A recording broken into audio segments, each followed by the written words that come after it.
Kaakati waliwo eddoboozi eriri mu gettinga viral ery'omukulu munnange ate Bebe Cool ng'ali mu kwogera awo munnange gye buvuddeko. Zwena aŋŋamba eno zimba Bobi Wine aguze escalate. Ko Bobi Wine. Kaakati nno King Saha abadde alisimbuliza ku mukutu ogwa TikTok byengenda okubeera nga nkubuulyako mu maaso awo. Ate ne mwana mulenzi munnange ate King Saha avuddeyo wuuno alina byagamba.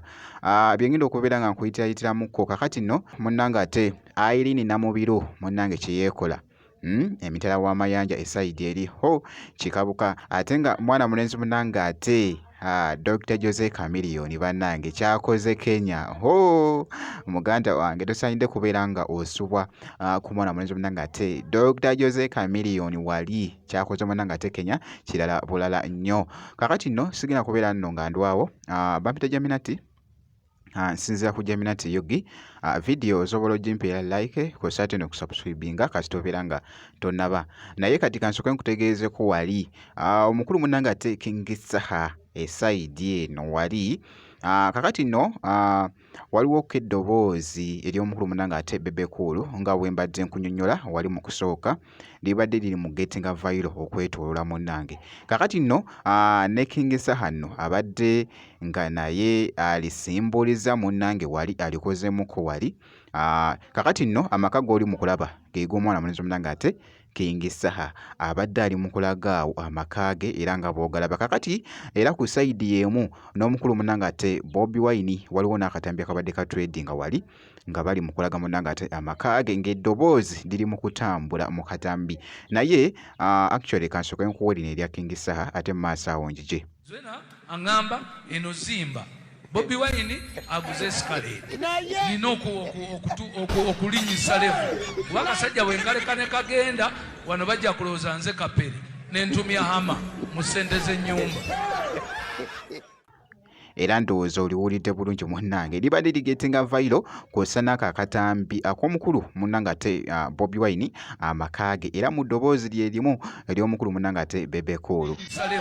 Kuba kasajja bwe nkaleka ne kagenda wano bajja kulowooza nze kapere n'entumya hama mu ssente z'ennyumba. Zwena Katonda anobe. Ne kati gw'oli ghetto youth ki akolagana n'obusajja? Gw'owakirabawa obeera ddawa ki?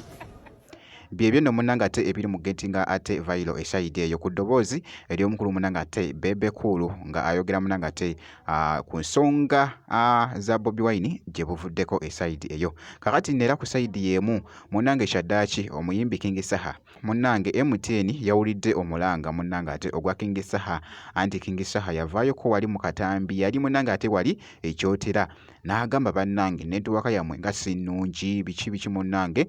Actually kwaliko ne kampuni eya Airtel naye kampuni ebadde respondinze ye ya MTN era ng'abadde ali mu gyeebazaawo mu katambi esayidi awo.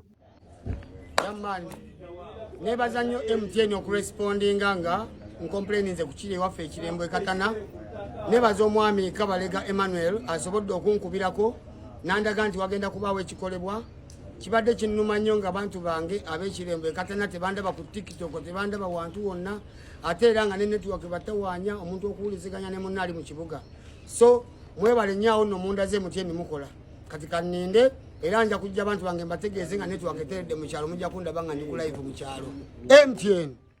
Ko mukulu munnange ate King Saha era nga bwenti bwe mucekinzeko by the way katugende mu maaso wali munnange Dr. Jose Chameleone kye yakoze munnange Kenya. Oh my god ndabye akatambi kabadde katredinga nnyo by the way ku mukutu gwa TikTok okw'ossa n'emikutu emirala naye nga mwana mulenzi muganda wange Dr. Jose Chameleone anti ye mumutegeera.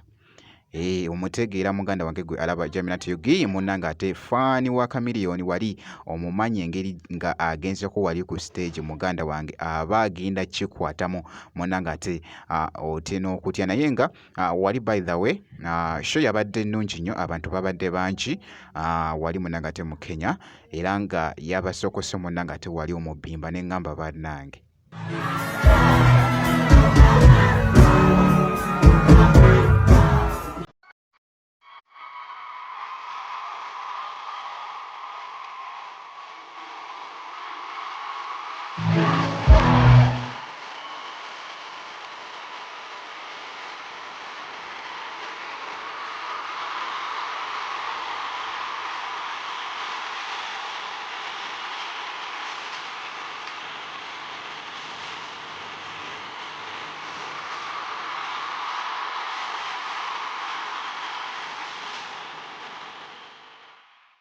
Chameleone bw'atyo bw'alaze akatambi ako era ng'abadde akawanise wali munnange ate ku mikutu gye egy'enjawulo esayidi eyo bw'atyo nga bwe yayugumizzaamu munnange ate Kenya esayidi eyo. Kaakati nno wokankuggyeko wali munnange wali mu Paris omwana muwala munnange ate omuyimbi Irene Namubiru muganda wange. Kaakati nno bambi omanyi labika ndowooza ebbugumu libadde lingi nnyo.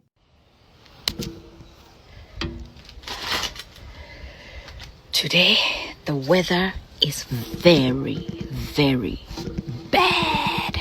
It's too hot out here. You don't want to sit outside. Ooh, ooh, ooh, it's cooking. It's boiling. Oh my God. Kakati munnange wali ebbugumu munnange libadde lingi nnyo wali.